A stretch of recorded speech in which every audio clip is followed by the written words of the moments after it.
everyone, welcome back to my channel. If you're new, my name is Megan. Thanks so much for watching.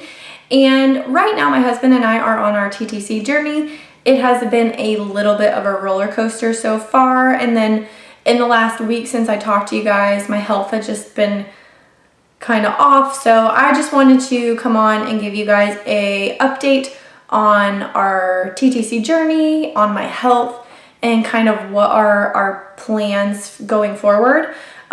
So before I give you a full update on everything, please make sure that you are subscribed and hit the bell so that you'll be notified every time I upload. Also, make sure you are following me on Instagram. If I don't update you guys on YouTube, typically I update on Instagram. So just make sure you are following me there as well. So since I last talked to you guys, that was really only about a week and a half ago. It was August 22nd, which was a Wednesday, and I went back to my surgeon for a follow-up visit because I was having pelvic pain again. And I'll make sure I link that in the cards above, but you can just kind of see my reaction to kind of everything he said and what went on in that appointment specifically. But anyways, he was very specific in that I needed to get an ultrasound done, and he was very specific on when I was supposed to get the ultrasound done, which I will get to in a little bit. But in the meantime, the day after that appointment on Thursday, I woke up really sick. I had a fever and just a terrible chest cold that came out of nowhere. Like, I didn't have a runny nose, I didn't have a sinus pressure, nothing. So it just came out of nowhere. So I took myself to the doctor that day, just to a walk-in clinic, and got an antibiotic. And fast forward a couple days to last Sunday, I had made like zero improvement on getting well. And so my chest was still kind of tight, and I have a history of asthma. So I actually have not had to use an inhaler in about 5 years until last Sunday. And I had to actually dig out the prescription for my inhaler because when I got it about a year ago, I didn't even fill it because I'm like, there's no need, I don't need it. So got my inhaler filled, had to use it a couple times since then. I decided to go back to work on that Monday, and then I went back on Tuesday. I probably should have just stayed home for the whole week. But on Tuesday, I was still not getting any better. And that was like 6 days in on antibiotics. So I ended up going back to the doctor. They did a chest x-ray to make sure that I didn't have pneumonia, which I didn't. I'm really thankful for that.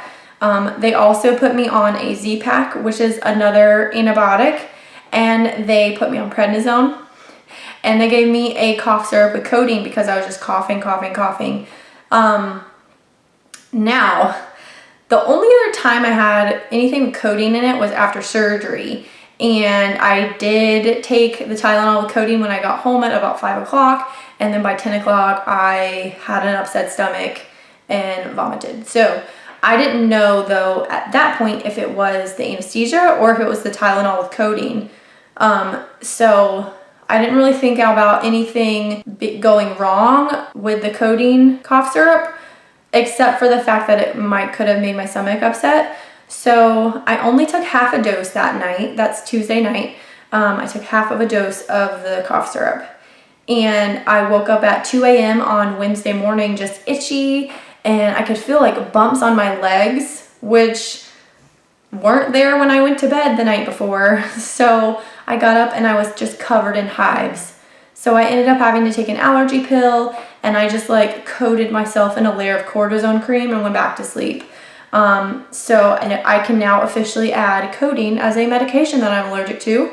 I've never been allergic to a medication before, but I guess there's always, the chance that it could happen. So now going back to this ultrasound, because we're on Wednesday now of this past week, which was the 29th, I believe. So that is when Shark Week was supposed to come for me. And Shark Week for me is horrible still. Even after surgery, I would say 25% better, but it still sucks. And I call it Shark Week because it feels like sharks are eating me from the inside out. He told me, okay, Shark Week's going to come on Wednesday. I want you to get this ultrasound on Friday, which in my mind, that is cycle day 3. So Wednesday is cycle day 1, that makes Friday cycle day 3, right? So when Shark Week had still not showed up Wednesday morning, and I'm guessing this is just because of the antibiotics and being sick and my body's just under stress. It just took a little bit longer this time for Shark Week to show up. So I ended up calling my surgeon's office because I wanted to make sure that I was getting this ultrasound at the right time, because he was so specific in my appointment with him that I just didn't want to like screw that up. So at the same time that I was calling for that, I had been recently wondering like, okay, well, maybe I shouldn't have turned down Clomid a couple months ago at my follow-up appointment. Maybe I should be taking that. Like, I'm not pregnant yet. Like, maybe I should have taken that. So I'm glad that I didn't, because I don't think that Clomid is a good fit for me. So I wanted to ask about taking letrozole or Femara, which is a pretty commonly used fertility drug. And from what I can tell, it's actually like more preferred over Clomid, because there's less side effects. It doesn't stay in your body as long. It seems like it would be a better fit for me. So I wanted to ask about that at the same time. I left this all in a message, and then I had to wait for a call back. So when I got the call back, they were confused as to why I was asking about letrozole, because they must have just done a quick Google search and it comes up as a chemotherapy drug.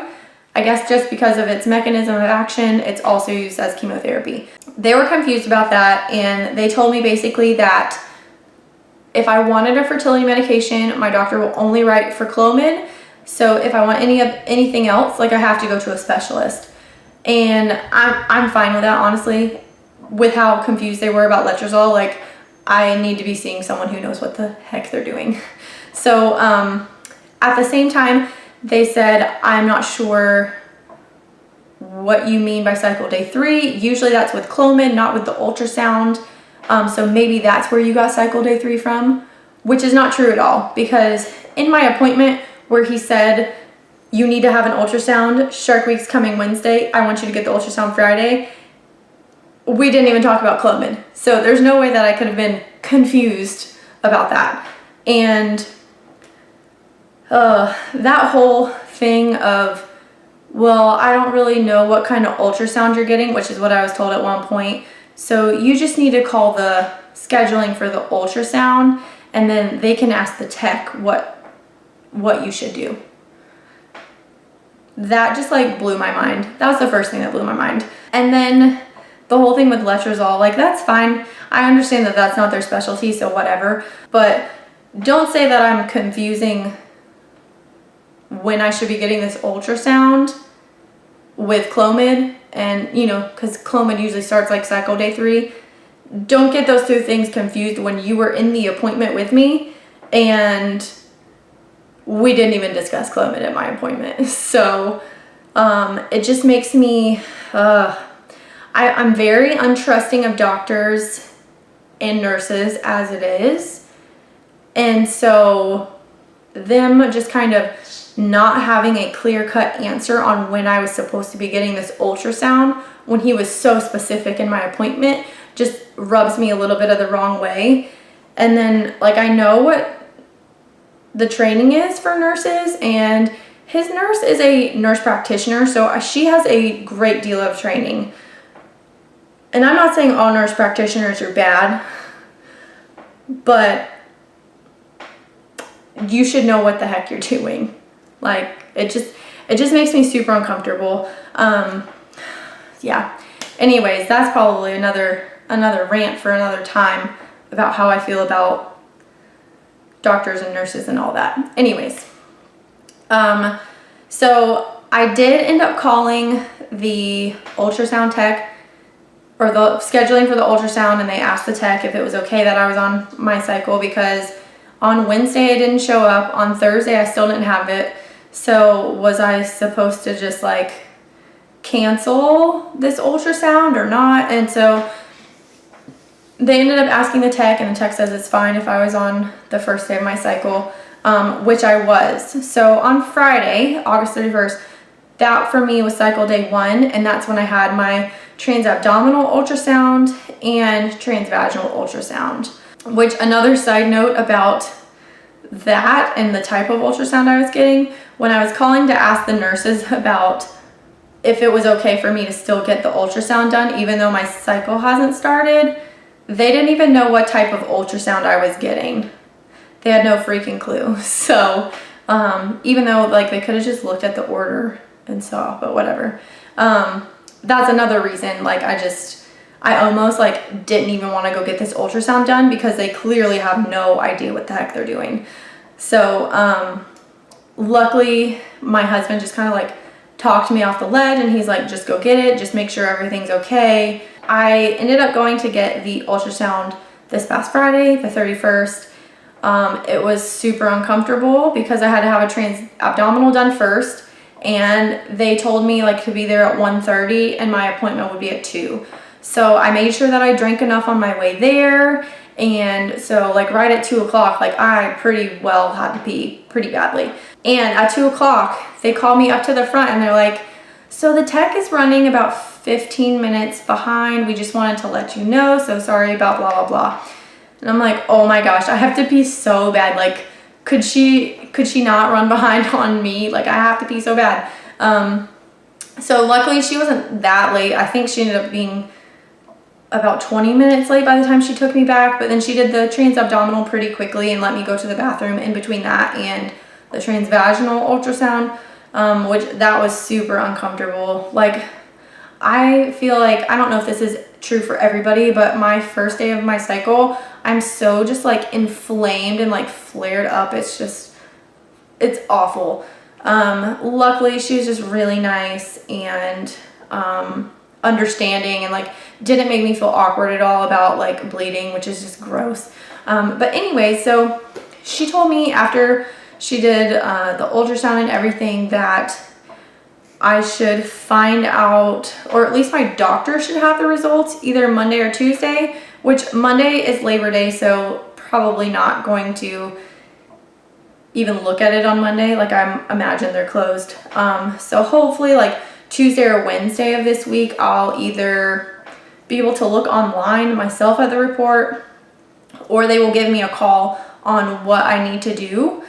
And in the meantime, like, I've been thinking a lot about going and seeing a specialist.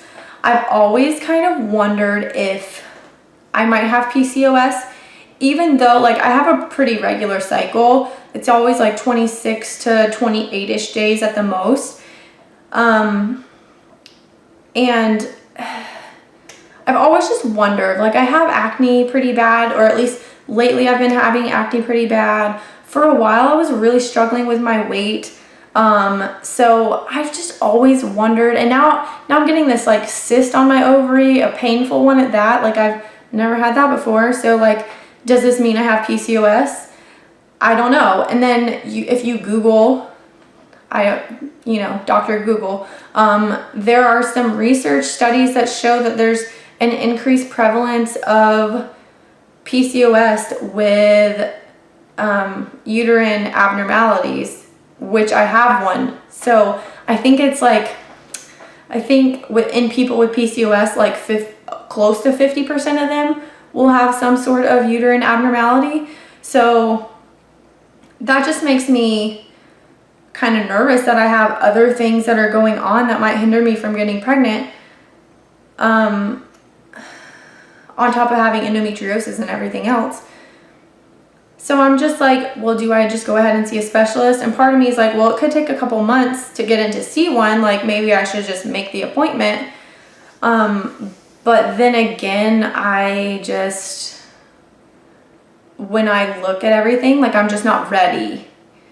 Like, I just feel so overwhelmed when I look at doctors, and then when I like look over their websites and it's talking about like IUIs and IVF and like egg donors and like this, that, and the other. Like, it's just, I never thought I would be here. So I'm not sure what I'm going to do. I might just try to just go through this cycle and see what happens. And then maybe next month I will